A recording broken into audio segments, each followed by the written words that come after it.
Likewise, when I say Jamke or Mune, Simon ataona ni nini? Nasikia vimuri. Anasikia nini? Vimuri. So for everybody to be comfortable in every discussion, you've got to salute him or her in a language that they understand. But I want to believe that this afternoon or this morning, is still morning or afternoon? It is afternoon. We have got one simple language, the language of Yahshua, that we only say Bwana asifiwe. Na kila mtu anaelewa. Everybody understands that language when we say praise the Lord. Hallelujah. My name is Jacob. I teach. I come from Bomet. I'm the deacon of Shongrej local church. And it's a pleasure being here today with you. Baraton, it's a pleasure being here. And I want to say that may the Spirit of the Lord hover upon this institution for allowing us to come and preach the gospel. Bwana asifiwe sana. It is another opportunity for us. When people were being introduced, I could hear UOE. UOE. Wana UOE wako wapi? Why have I singled out UOE? Why have I singled out UOE and not the other institution? There must be some interest somewhere about UOE for me, because I'm an alumni.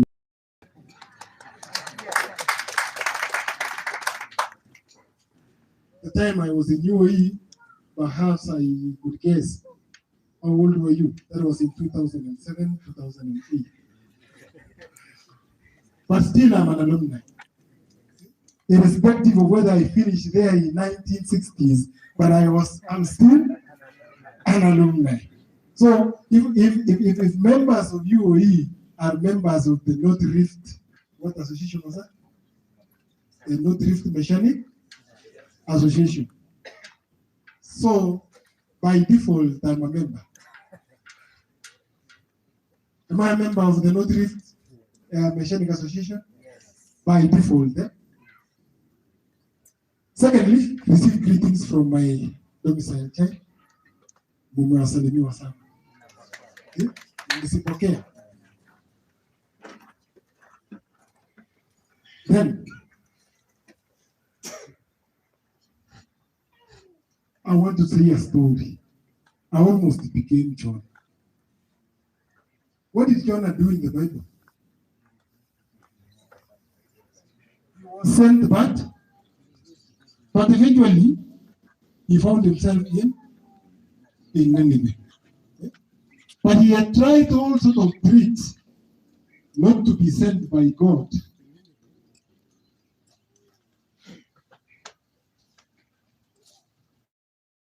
Pass that no one else has ever put it. Alipanda gari lingine lenye hakuna mtu mwingine amewahi panda. That was Jonah for us.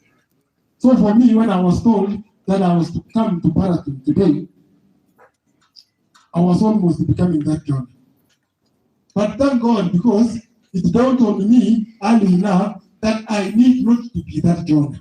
And today I'm here with you. What has my son? So when I was coming, or when I was being informed that today I'm going to give a speech with a team, youth, Messianic youth, and the contemporary world. One has my son. So that means we have a world that was, and we have a world that is, and we also have a world that will be. One as we said. We had a world that was, and a world that is, and a world that will be. So in the book of Romans, chapter 15, verse 4, which I don't want us to read, but I will just narrate it. That the things that was said earlier was said so that we can learn from them. So we want to go back in a nutshell to the world that was, and we will come to the world that is, and perhaps we will just touch on the world that will be. What does we say? But before we go on, we will continue. There is a pertinent question that Job was asked. Job was asked a very sensitive question, and the question was asked by God himself. I would request somebody to read for us Job chapter 38 and verse 4. Job 38 verse 4.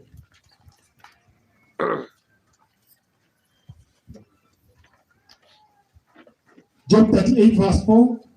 Yasema, ulikuwa wapi nilipoiweka misingi ya nchi? Maybe you can as well read it in the book in English version. Someone, ulikuwa wapi nilipoiweka misingi ya? Where was you when I laid the foundation of the earth? Where were you when I raised the foundation of the earth? Can somebody answer that question in this congregation? Simon, if God was to ask you that day, where were you when I raised the foundation of the earth? What was your answer?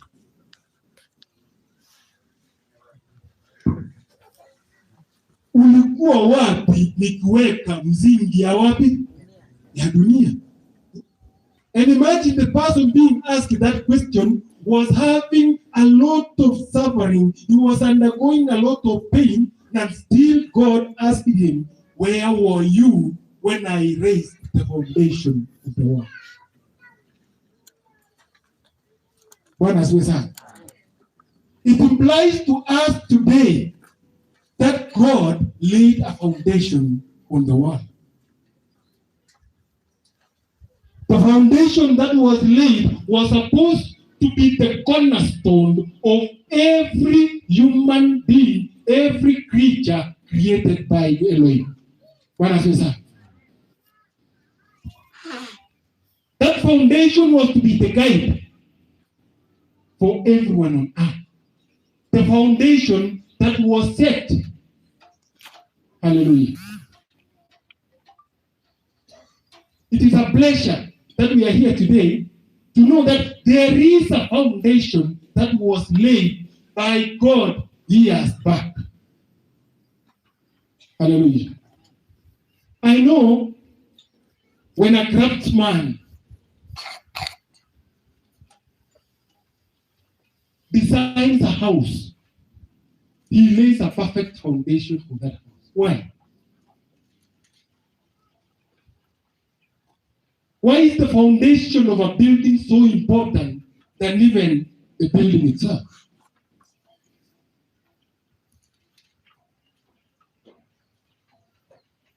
We are going to talk today about how it will influence the character of our youth and the character of our faith in the contemporary world.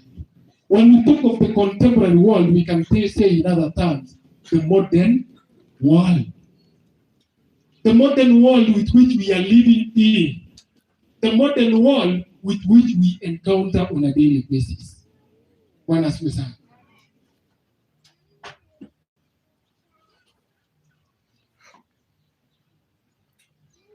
Where were you when I laid the foundation of the earth? That was the question. And still the same question can be asked of us to tell where were you when the foundation of the earth was laid. Bwana asifiwe sana. Acha niwasalimia watu wako hapa kando. Hamjambo. Perhaps these people can tell me where they were when the foundation of the earth was being laid. Where were you when the foundation of the earth was being laid? Bwana asifiwe sana. There is no question. Then comes the next question in the book of Psalms, chapter 11 and verse 3. The book of Psalms, chapter 11 and verse 3. Indeed, the foundation of the earth has been laid, perfect and in order. The foundation of the earth is perfect and it is in order. But here comes a challenge. Here comes a challenge. What does it say? If the foundation be destroyed, what can the righteous do? The foundation has been laid, but the question is, if that foundation is destroyed, what can the righteous do? Banari. If the foundation is destroyed, what can the righteous do? And what foundation are we talking of this afternoon? What type of foundation are we talking about?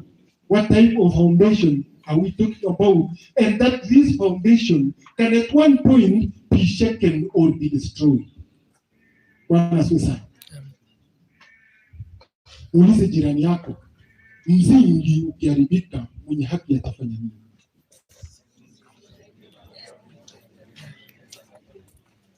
Msingi ukiharibika, mwenye haki atafanya nini?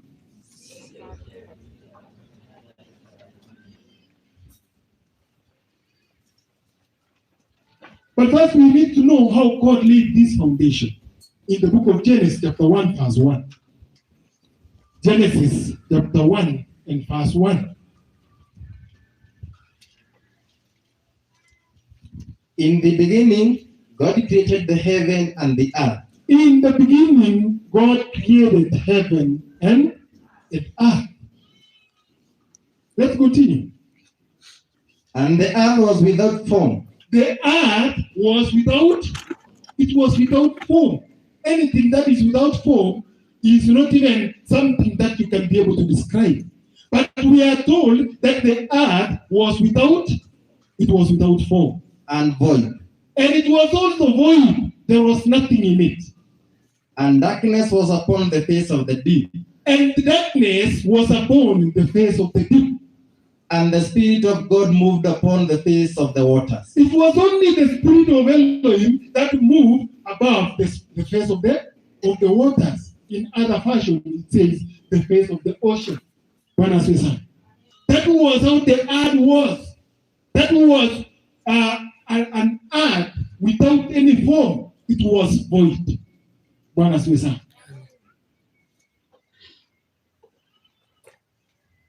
It comes a time now when God decided that there must be order and there must be a perfectness in this earth which I am moving over it. Verse 2.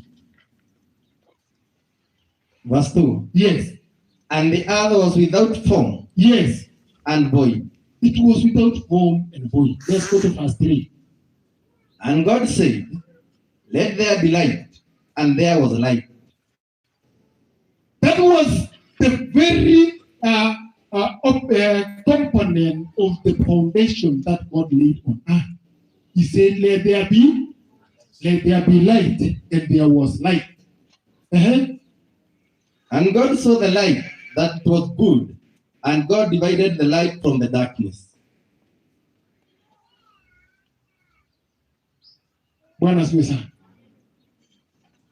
In verse 4, it says God was pleased with what he saw. He just said, let there be light. And when there was light and there was darkness, God was pleased. God was pleased with what he saw. Everything is perfect at that particular moment. Everything is in order. At that particular juncture when God said, let there be light. Verse 5. And God called the light day, and the darkness he called night. Yes. And the evening and the morning were the first day. Let's rush. And God said, let there be a firmament in the midst of the water, and let it divide the waters from the waters. In a nutshell, what we are reading is the creation. It is the world that was, and the order that God laid upon that earth that was. One at a time. A foundation was laid on that world that it pleased God. Then it reached a point. It reached a point where God said, let us now move further. Having created all these other things, let us move further and let us make man in our own image. What does it say? Because the foundation was that it was only God who could communicate. And the other animals were there, and the other creatures were there. That only pleased God. When God saw them, he was so pleased with them. What does it say?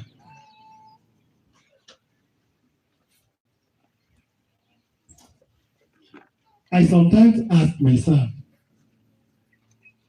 what could have happened if there were no humans? If God had not decided that there is no human on earth, what would have happened?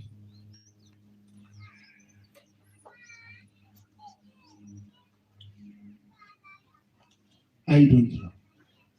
Do you know? The moment God decided that we are going to create man, he summoned all these troops and said, let us, who are these troops? Let us make man in our own image. And when I see Simon now, I see the image of the Lord.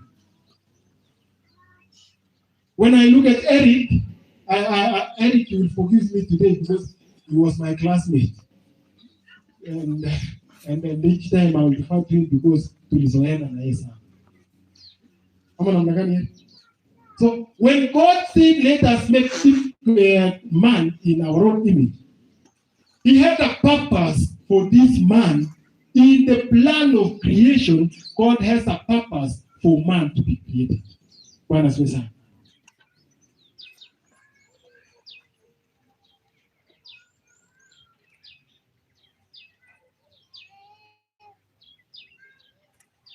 When he had created man in his own image, God was so pleased with them. He was so happy that the only thing God was doing was to work for them or to bless them in the garden. Verse 31. Verse 31.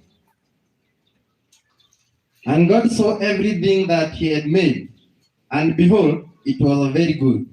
And the evening and the morning were the sixth day. Just that first part. And God saw everything that he had made, and behold, it was very good. There was no confusion at that particular juncture in the world that was. There was no corruption in the world that was. What does it say? When we play fast forward to the time when now man had been created, enters the confusion.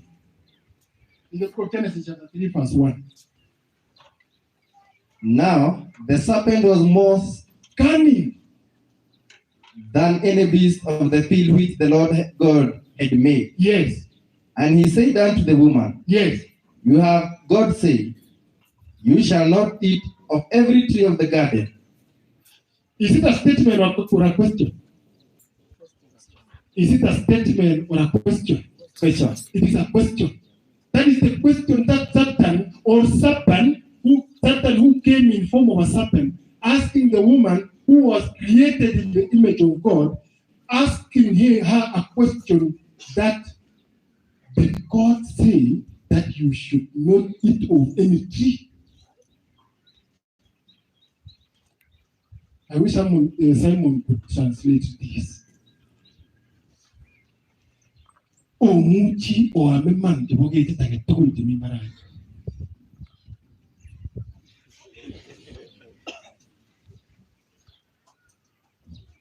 It was a very cunning question because he knew the direction he was going.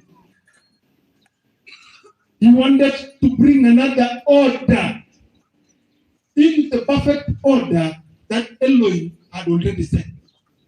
That go ye into the garden, and behold, you are permitted to eat of every fruit of every tree, but do not, that was the order. Do not eat of the tree that is in the middle of the garden. But here comes somebody else who wants to bring another order, asking questions. In essence, the order with which Elohim had said was about to be compromised. The foundation with which Elohim had laid for humans was about to be compromised. It was compromised by that very simple question, asking that, did Elohim really ask you to eat of every tree? He was not specific, but he asked it of every tree. Such an ambiguous question. But it has got a direction. An ambiguous question with a direction. What was the direction? The direction was to disrupt the foundation that had been laid by Elohim.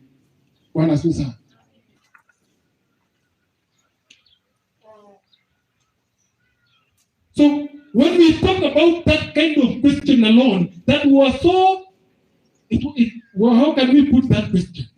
Who are the Englishmen here who can be able to describe that question in just a single word? If we could describe the question that the woman was asked, what can we say? The question was harmless. Was it harmful? When you listen to the question, it only says, did Elohim really told you to eat of every tree? And then starts now the explanation. Continue. Verses 2. Yes. And the woman said unto the serpent, we may eat of the fruit of the trees of the garden, but of the fruit of the I want us to listen to that statement. The way the woman narrated to the serpent how Elohim had laid the foundation. What does it say? And the woman said unto the serpent, she said unto the serpent, we may eat of the fruit of the trees of the garden. We may eat of the trees of the fruit of the garden. Verses 3. But of the fruit of the tree which is in the midst of the garden. But of the fruit of the tree that is in the midst of the garden. God has said, you shall not eat of it, neither shall you touch it, lest you die. Neither shall you touch it, lest you. A lot of information given out. The question was harmless. Proceed. And the serpent said unto the woman, you shall not surely die, for God has corruption of the foundation set in. Yes. That is the setting in of the corruption of the foundation that had been laid. Do not touch of the fruit of the tree that is in the midst of the garden. Lest you will die. But here comes somebody else saying that you will surely not die. What has we said? Surely you will not die. Let's continue, brother. For God doth know that in the day you eat thereof, then your eyes shall be opened, and you shall be as gods, knowing good and evil. What has we said? The foundation is being corrupted. When the foundation is being destroyed, what can the righteous do? That is what the psalm says. When the foundation is destroyed, what can the righteous do? The foundation with which Elohim had laid on the garden is being destroyed. It is being destroyed directly through the creation of Elohim. That Elohim knew that the time you of this tree, you are going to be like? You are going to be like him. Bwana asifiwe sana. The foundation with which was laid has been destroyed. That is the world that was. Because today we have got a thing that we need to understand the Messianic youth and the contemporary world. We need to get examples of the people of the past of the world that was, who stood by the foundation that was laid by Elohim. Bwana asifiwe sana. When the SDA group sang here, when the SDA group, they were singing about, they were talking about who? Joseph. They were talking about Joseph. I loved that song so much. Because it created the basis of my understanding that this Joseph had a foundation that had been laid by Elohim. Bwana asifiwe sana. The song explained so vividly how Joseph was sent all the way up to Egypt. At the time when he was in Egypt, he served in different capacities. He served in the prison. He served in Potiphar's home to an extent that he was given to be the director or the manager of Potiphar's houses.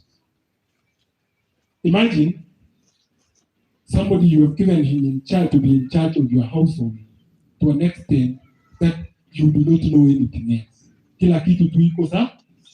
Kila kitu iko sawa. How do you feel about such a person? If it were you have such a person in your household where everything else is perfect.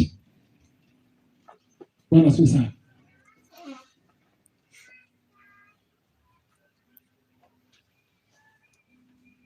But there is a catch-22 in Potiphar's house.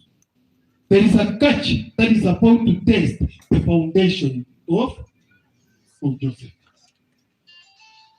The foundation of Joseph, or the foundation where Joseph knew Elohim, was about to be tested. The book of Genesis chapter 39 and verse 8.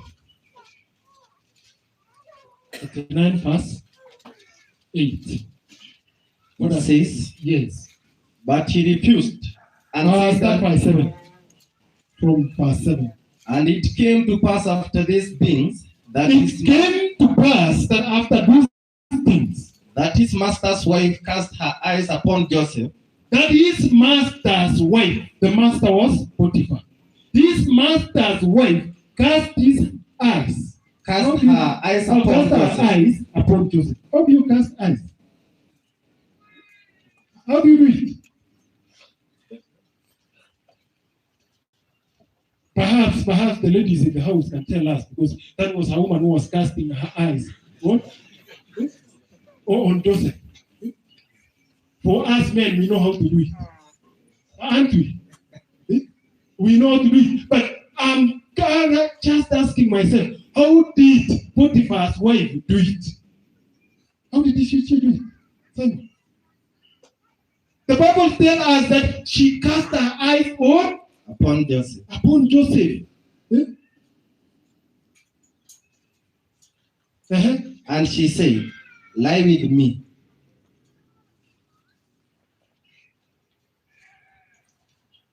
Somebody told me that sometimes in Kikuyu or in Meru, they say Nengori. Why, Simon? Why are you laughing?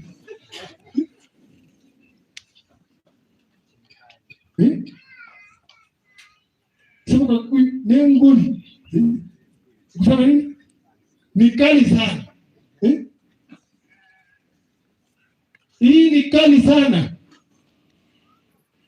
Akamwambia Joseph, lie with me.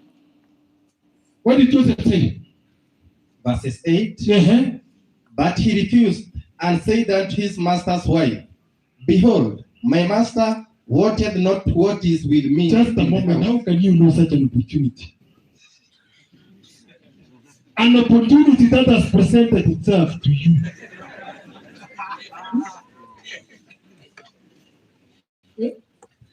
Is it possible?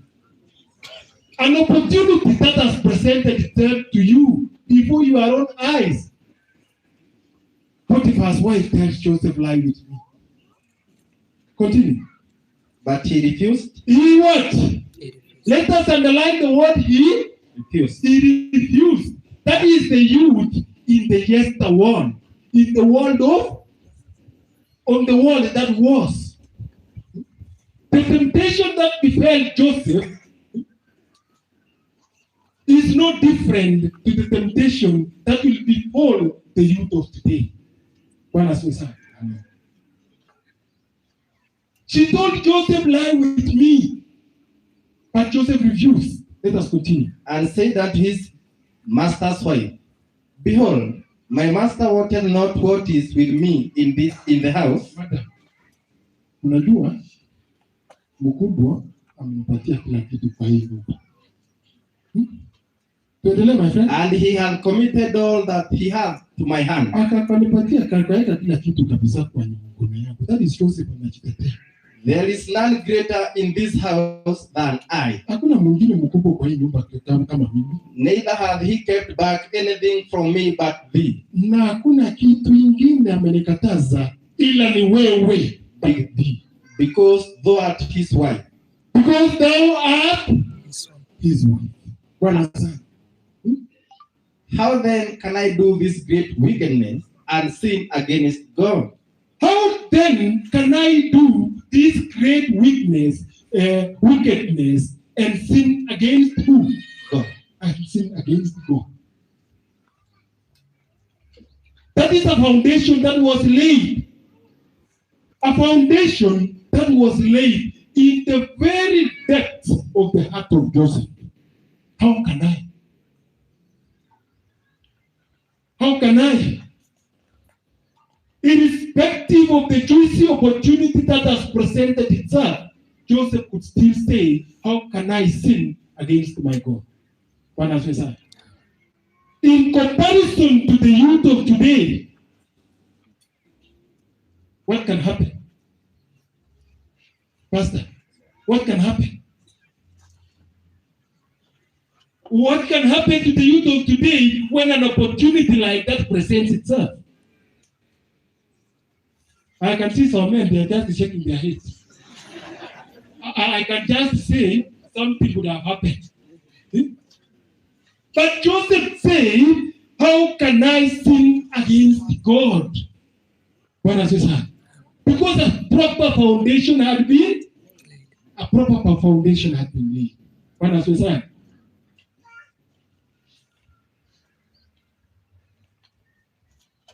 I don't know what Joseph did. But he did something that he was not even scared of. He was not even scared whether later he was going to be asked. The next verse. And it came to pass, yes, as she spake to Joseph day by day, as she spake to Joseph day by day, that he hearkened not unto her. But she hearkened not unto her. Hakumsikiliza. To lie by her. Or to be with her. Verses 11. Yes. And it came to pass about this time. That Joseph went into the house to do his business. And there was none of the men. There were only two of them in the house there within. Yes. And she caught him by his garment. Saying, lie with me. And he left his garment in her hand. And prayed and got him out.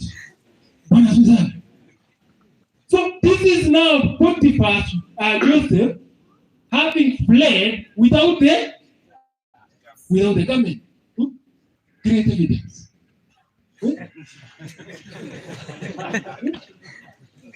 Evidence ya kutosha. Whose coat is this?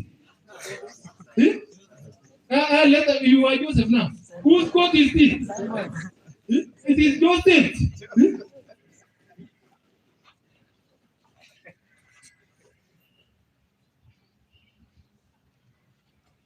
Imagine your adversary having such an evidence against you.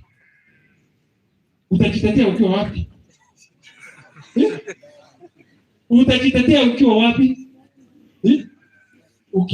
Ukiangalia vyote mahakamani, wewe unasema utajitetea ukiwa wapi? Kuna jinsi tatu ya kujitetea. Sasa kama hii Simon, utajitetea ukiwa wapi? Na uko na mashahidi? My friend, when proper foundation has been laid upon you, you are not afraid of evidence. Whatever evidence that is presented against you, however incriminating they could be, you are not afraid. Joseph was not afraid to leave his coming behind. Because that was the major evidence that Potiphar's wife was going to use to incriminate him. Let's continue. Verses 13. Yes. And it came to pass. It came to pass. When she saw that he had left his garment in her hand and was spread forth, that she called unto the men of her house and spake unto them, saying, See, he hath brought in an Hebrew unto us to mock us. He came in unto me. Just a moment. How many people did that actually? Watu wangapi walifanya hiyo kitendo? It was Potiphar's wife. It was Potiphar's wife alone who did that action. But now, when things go wrong, he is now trying to say he has brought a Jew to come and mock us. Now the us part of the destruction of the foundation sets in. The earth part sets in. The foundation is surely going to be destroyed. Ametafuta wanaume akawaeleza kwamba this our man, this Potiphar has brought a Jew into our house so that he can mock us. Bwana asifiwe sana. He had brought in an Hebrew unto us to mock us. He came in unto me to lie with me, and I cried with a loud voice. Hey, ni ukweli? Ukweli alilia? Did she cry in any way? I'm talking to men here. When an opportunity presents itself, just be careful, because things can turn against you. Things can surely turn against you, and when things turns against you with such incriminating evidence, there is no way out, my friend. The next destination, so that we can save time for Joseph, was what was the next destination for Joseph? It was prison. Joseph was in prison. That is a youth of the one that was, who stood by a foundation that was laid on him. One as you said. When the foundation is destroyed, what can the righteous do? What did Joseph do? Alifanya nini? Alikimbia akasema mbele ya muwe. Mbele ifanye nini? So irrespective of what you have, irrespective of what you are going to do, let the foundation remain firm. Bwana asifiwe sana. The book of Daniel, chapter 1 and verse 3, we are going to see two examples of these men of the world that was. And then we will now come very fast into the world that is. The world that was, the book of Daniel, chapter 1, verses 3, and let's rush all the way to 8 very fast. And the king spake unto Ashpenaz, the master of his eunuchs, Yes. that he should bring certain of the children of Israel. That was during the captivity when the children of Israel was taken captives to the land of Babylon. Mm-hmm. And of the king's seed and of the princes. Yes. Children in whom was no blemish. Yes. But well favored and skillful in all wisdom. Yes. And cunning in knowledge. Mm-hmm. And an understanding science. That was the order of the king. That was the description of the king, of the description of the youths that he wanted. And such as had ability in them to stand in the king's palace. Yes. And whom they might teach the learning and the tongue of the Chaldeans. Yes. Verses 5. Yes. And the king appointed them a daily provision of the king's meat. Before you continue, can we describe the daily provision? What is in the menu in the king's palace? What can be in the menu? Para director, what can be in the menu? Very delicious. Like what? I could guess. Lakini nisiwafungulie ja. Nisiwafungulie nini? I could feel that in that menu there was some grilled chicken, glazed with garlic. What are you saying, Samuel? I thought you were saying there was mukimo. But indeed, the legacy that the king was presenting to these youthful men, it was so delicious in such a manner that no one could resist. No one could resist. Let's continue. And the king appointed them a daily provision of the king's meat. The king's meat. And of the wine which he drank. So nourishing them 3 years. Imagine you are presented with the king's legacy for 3 years. Utakuwa namna gani? Si utaonekana mzuri. Utaonekana uko sawa sawa. That at the end thereof, they might stand before the king. So that they can come and stand before the king. Verse 6. Yes. Now among these were of the children of Judah. Yes. Daniel, Ananiah, Mishael, and Azariah. Yes. Unto whom the prince of the eunuchs gave names. For he gave unto Daniel the name of Belteshazzar. And the Ananiah of Shadrach, Meshach, and Abednego. And to Mishael of Meshach, and to the Azariah of Abednego. But Daniel purposed in his heart that he would not defile himself with the portion of the king's meat. Just stop there. That the legacy has been prepared. You can imagine. The meal has been ordered. And everything that the king designed that these people be given as their daily provision is in front of them. But Daniel purposed in his heart that he was not going to defile himself with the legacies of the king. Continue. Verses 8. Yes. But Daniel purposed in his heart that he would not defile himself with the portion of the king's meat, nor with the wine which he drank. Yes. Therefore, he requested of the prince of the eunuchs that he might not defile himself. So that the word there is so that they may not defile himself. Verses 9. Yes. Now God had brought Daniel into favor and tender love. In short, with the prince of the eunuchs. In short, what Daniel requested for the sake of time, he told the man in charge, you see, I will not eat this the legacy of the king, but give us water,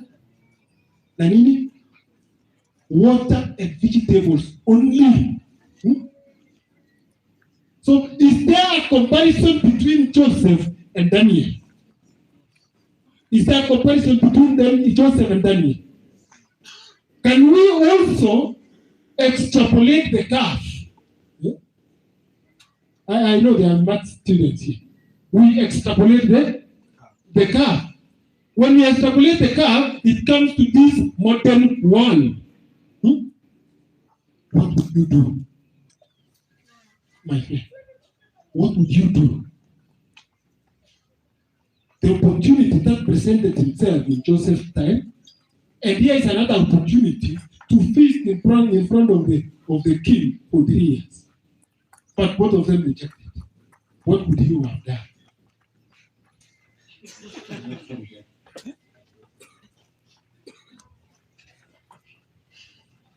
We have one who has rejected.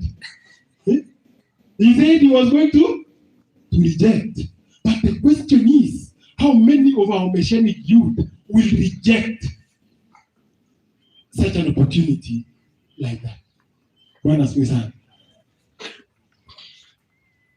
In our modern world, the current world which we are living in,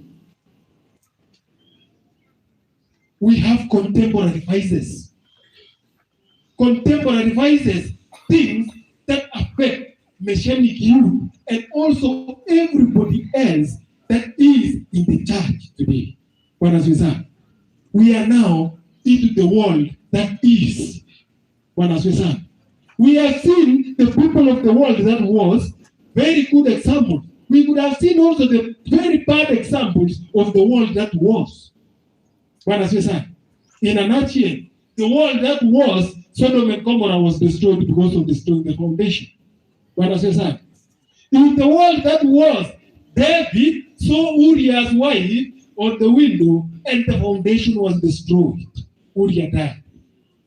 What as we said, this is another opportunity for us now to see the world that is. What vices do we have that can threaten the foundation of our faith? When as we said, because the foundation in the book of Corinthians, chapter 3, verse 10, Paul says, I've laid a foundation like a very beautiful craftsman. When as we said, niliweka msingi. Can you read the book of Corinthians? 2 Corinthians. Chapter 3, verses 10. 1 Corinthians, actually. 1 Corinthians chapter 3, verse 10. verses 10. It says, according to the grace of God which is given unto me, according to the grace of God which is given unto me, as a wise master builder, I have laid the foundation, I have laid a foundation, and another builder thereon. That is another foundation that has been laid in the current world, in the modern world, in the contemporary world. The world that you are in, the world that you are a partaker of it, the world that you are part and parcel of it. Be it be, you are in Baraton University, that is your world. You are in UOE, that is your world. The world where the current foundation has been laid. The foundation with which Paul laid was in Yahshua the Messiah. What has been said? Amen. What can destroy this foundation now that has been laid? So, since the fall of man, man has been constantly inventing sin. You know, invent sin. Inventing sin. There are sin machines making sin to come out on a daily basis. What has been said? And all the generations after the fall of man, they are easily influenced by the evil imagination and actions. What has been said? The current generation, they are easily influenced by evil imagination and the actions thereon in this particular world that we are living in. It says modern youths live in a world that invents evil things they have a sin-generating mind. Do we agree? Do we agree that they have a sin-generating mind?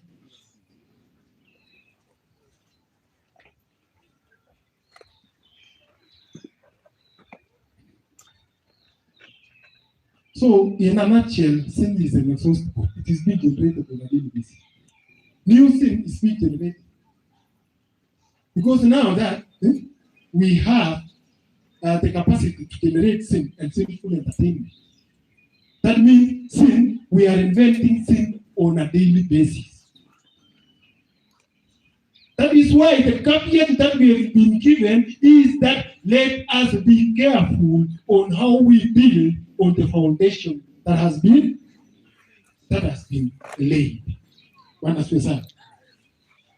So, what are some of the contemporary vices that are affecting the foundation of our Messianic youth today? What are some of the things that affect the foundation of our Messianic youth today?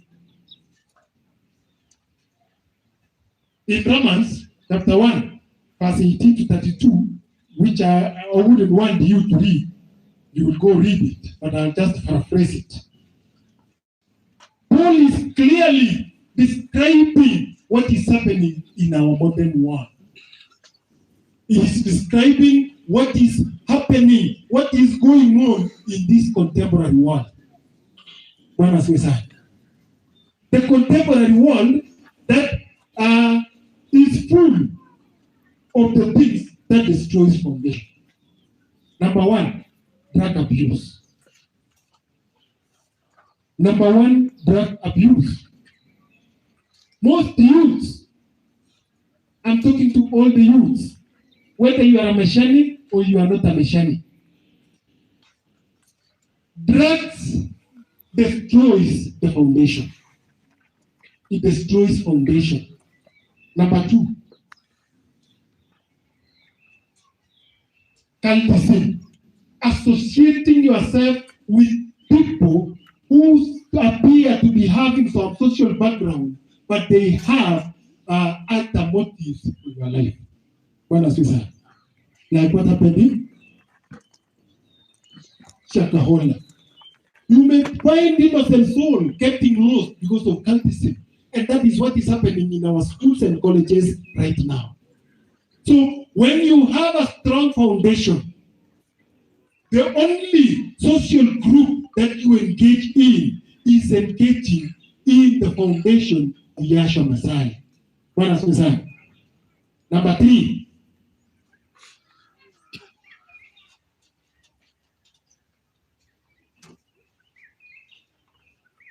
how many betting companies are there? How many betting companies do we have in Kenya? One? Somebody has said the Somebody said Professor Shabiki.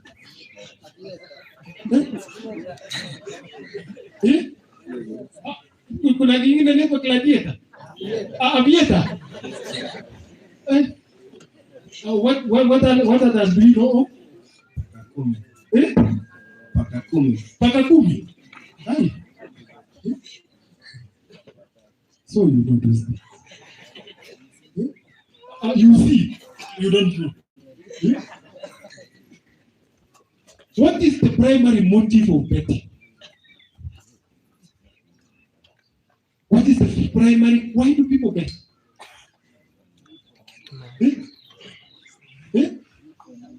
Does it affect the foundation? Does it affect the foundation? Does betting affect the foundation?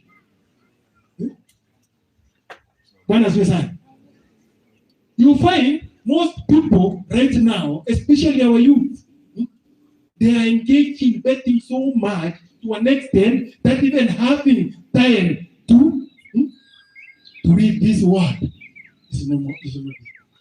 Unasikia vijana anasema, siku moja ilimchomea pete.